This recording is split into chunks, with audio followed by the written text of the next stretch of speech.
That is a well-trimmed head. Oh my God. Good morning, everybody. We've got the sun coming up over here. We got the moon up over here. Another full day of filming here, Las Colinas Golf and Country Club. More swings coming at you. Oh, that was a shank. This player is struggling with the shanks, he's saying. So we're gonna have a fun day trying to help this guy. Yesterday's question, do we overthink bounce? I think we do. This has 8 degrees of bounce, this club, but only if it's set up in a particular way. If I start twisting it around, the bounce increases, it decreases, subject to handle forward, handle back. And you've also got grinds on the back as well, which then take part of that bounce away in certain situations. And the true fact is you give someone like Coach Lockie, for instance, any bounce on any wedge, and he just makes do, because he's funking it all the time. I think it's something that the manufacturers often use just to give you some information about a club that lots of you aren't interested in buying, because you're all interested in the drivers a little bit too much. So today's question, do you hook the ball if you have a strong grip? So strong grip. So twisted, say this way on the club, right hand, left hand could also be that way. So twisted into a strong position grip. Does that cause hooks? Hit that comment section up. It's down there. Hit that subscribe button while you're down there, peoples.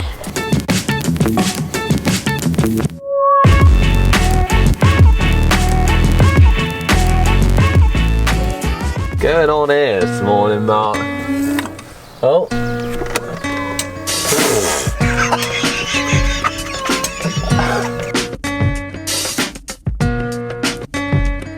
Right, so shanking. I often enjoy these lessons because these people need challenging in their ideas of correct and incorrect. What we see from this guy is a really rigid posture. I want you to just chill out. You've got to improve your skill at delivering the centre of gravity of the club to line up with the centre of gravity of the ball. You don't need to improve your posture.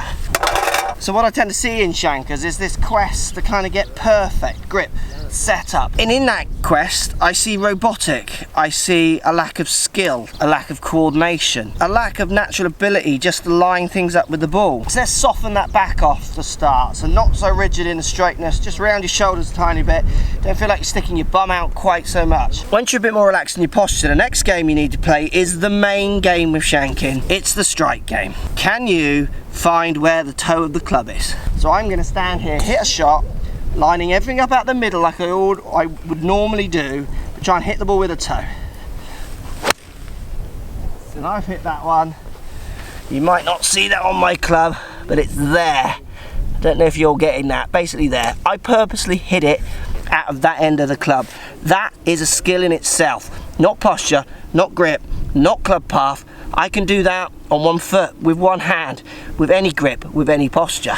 Now, I'm going to try and hit one out the heel. Again, lining up out the middle. And feeling like I'm jamming it in the heel. That one was about there. Again, I don't know if the camera's picking that up. It was about there. This strike game is the answer for you finding the middle. You need to be able to hit the toe and the heel to order, then you'll be able to find the middle. This quest to try and find perfect with shankers is a bit of an issue.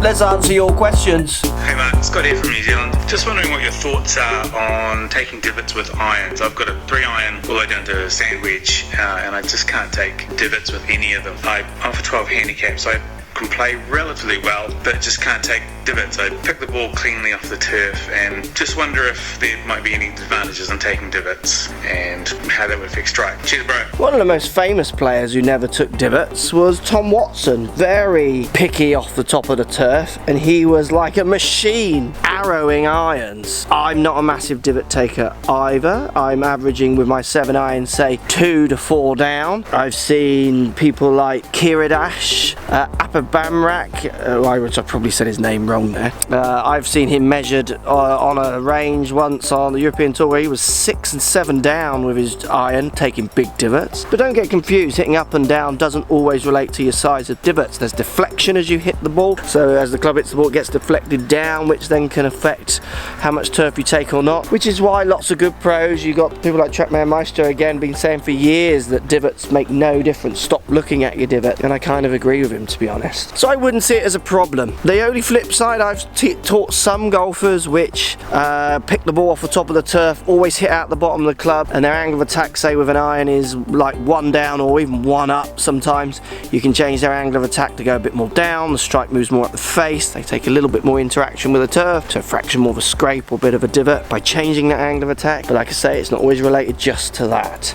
So I would say if it's affecting your strike, if it's lower on the face, it'd be something I'd go and get a lesson for to see if your change of an attack angle does affect how you interact with the ground, but more importantly, how the ball strikes the face, or where it strikes on the face. Good question. Tom Watson would never have seen it as much of a problem. To the mini market, Matthew.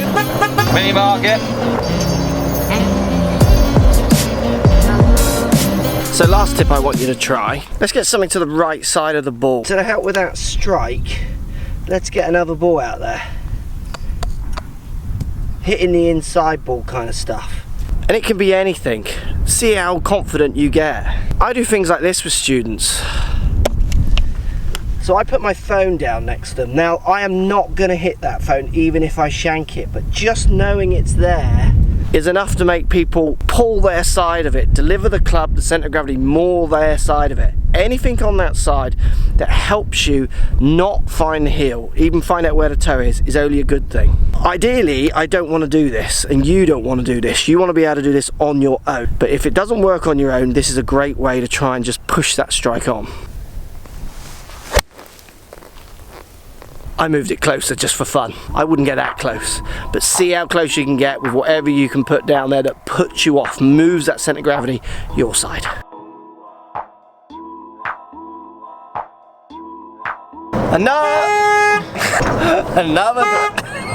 Another successful day. Wasn't that a successful day? Yes. Post your comments and hit the thumbs up too. That's another day done, thank you. More coming tomorrow. See you later.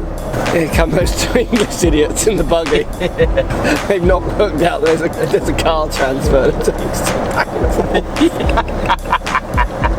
Sorry, we're English.